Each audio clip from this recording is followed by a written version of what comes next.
Welcome back, my friends, to this week's episode of I'm a Scavenger, so I pick up everything at the range that I see. Jokes aside, though, there's lots of stuff that you can grab aside from just the brass you think you need. So here's some of the things that I like to pick up while I'm at the range. As long as I'm not in anybody's way and it doesn't actually belong to somebody, I'm not going to steal their brass or their shot shell holes. But as long as it's in the trash or in the brass bin or in the berm, it's free game as far as I'm concerned, unless there's rules posted otherwise. So here's a few things I like to gather while I'm at the range.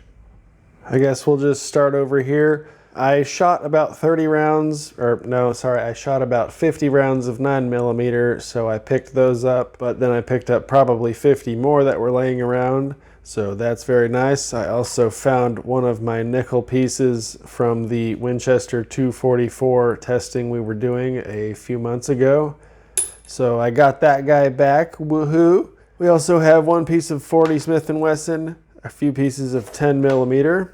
I picked up some 30-06 out of the grass. I'm assuming this was in somebody's Garand.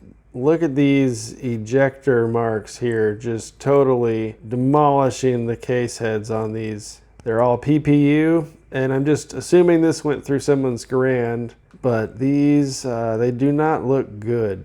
But I bet they would clean up just fine, run them through the wet tumbler, resize them, trim them, refinish them, all that good stuff. And I'm sure there's nothing to worry about as far as reusing those. There wasn't much pressure as far as the primers flattening or any of that nonsense. So aside from whoever's ejector was just totally pummeling that thing there, no issues with those. So I grabbed them anyways. Or at some point, if I end up with a different cartridge where this is the parent cartridge of that, I can chop it down, resize it, neck it up, neck it down, any of that fun stuff. So always grab stuff that you may not need today, but would be great tomorrow. Or if you know someone that needs them, here you go. I found some brass. Happy birthday. Got a nice little bundle here of 223 brass. There was a gentleman shooting next door to me, and he saw me picking up the 9mm, so he was like, "Here, I don't reload. Would you like my 223 brass?" Of course, sir. Why wouldn't I? Thank you very much. Anyways, I think he was shooting different PMC varieties, and then I picked up some different Lake City and some Federal from the grass and around the shooting benches as well.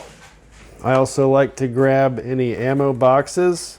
They come with usually an ammo tray. These are great for your 223. They hold 50 of them pretty darn well, actually, for case prep or counting, or even as a loading block.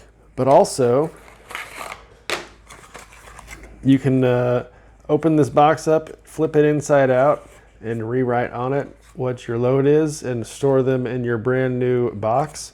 So I'm gonna hold on to this and I'll show you guys how I like to flip those inside out, tape them back up, and then I have ammo boxes for storage and all that good stuff. This was a piece of 223 laying around.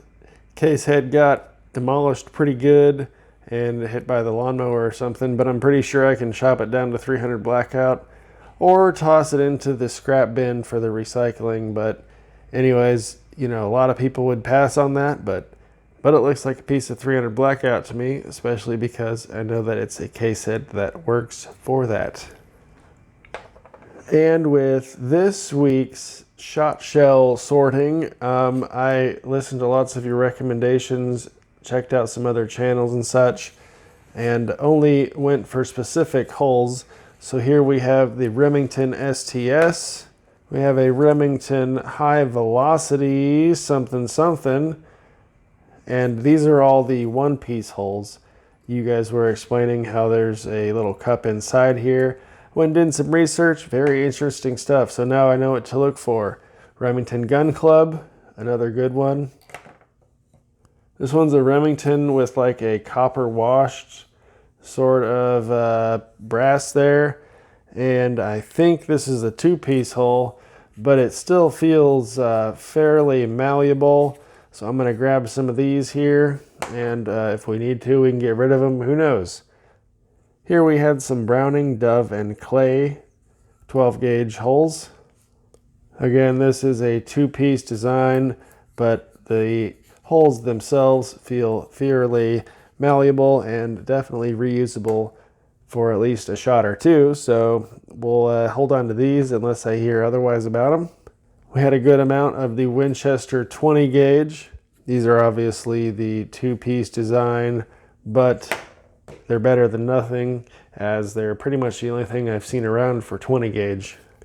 And we found something even more elusive than the 20 gauges. Here's some 28s, Federal Top Guns.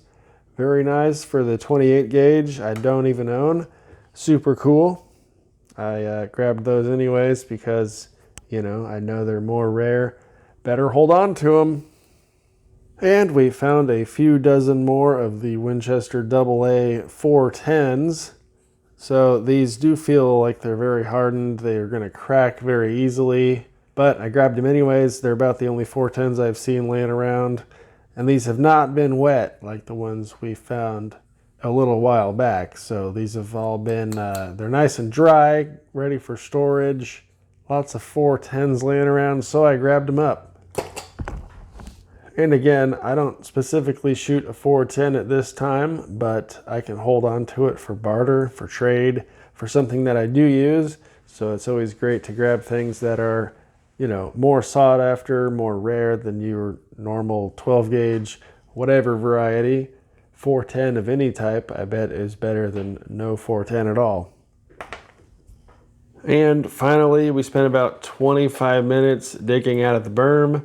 I ended up with 11 pounds, 11 ounces is what this container plus this range scrap weighs. So after I process it, I'm looking for at least 10 pounds, probably 9 pounds on the low end after I ingotize all this. So that's just perfect. If I get a couple pounds every week, it adds up over time. And when I get to maybe 50 or so, I like to go ahead and process that into ingots. So I'm almost there. We're about to do a video on ingotizing your range scrap. So that'll be fun when we get there. Anyways, we ended up with 11 pounds, 11 ounces, minus the container, probably 11.5 pounds. So very nice score in the short amount of time I was back there digging. All right, so that's gonna do it for this week's range haul as far as brass, shot shells, lead, different storage containers, all that good stuff. If you enjoy this sort of content, feel free to like the video and subscribe to the channel if you have not already. You can also support us over on patreon.com/dummyround if you want to help towards the bullet and ammo budget. So thanks again, guys. We will see you in the next video. Have a good one.